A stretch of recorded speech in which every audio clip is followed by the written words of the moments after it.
Bonjour, aujourd'hui dans cette vidéo nous allons voir des différences qui peuvent apparaître entre des joueurs.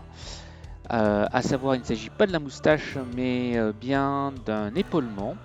Donc il s'agit de la partie en métal que l'on trouve sur le côté du joueur et qui permet de garder une verticalité pour l'appui de l'amortisseur ou du ressort quand celui-ci vient frapper le bord du baby-foot afin qu'il ne se déforme pas.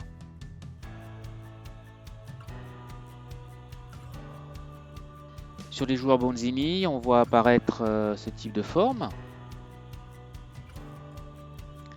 Sur les joueurs Petiot, c'est à peu près la même chose.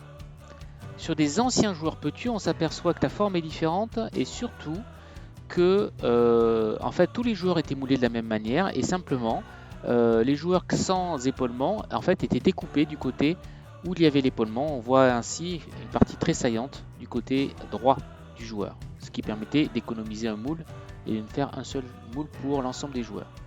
Sur les joueurs en épierre, on retrouve également ce type de dispositif. Ça, c'est un joueur un petit peu ancien d'un compétition 71.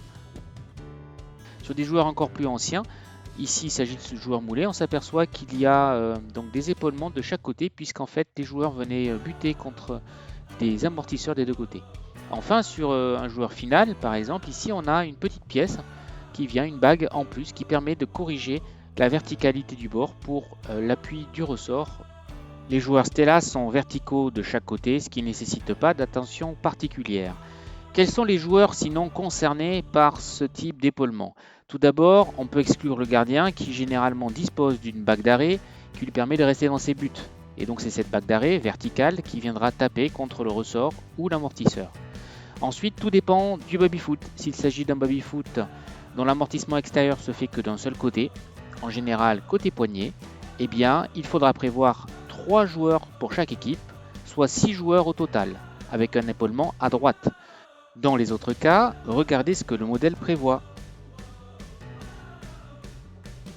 Pour de prochaines vidéos, pensez à vous abonner et à lever le pouce. Merci, à bientôt.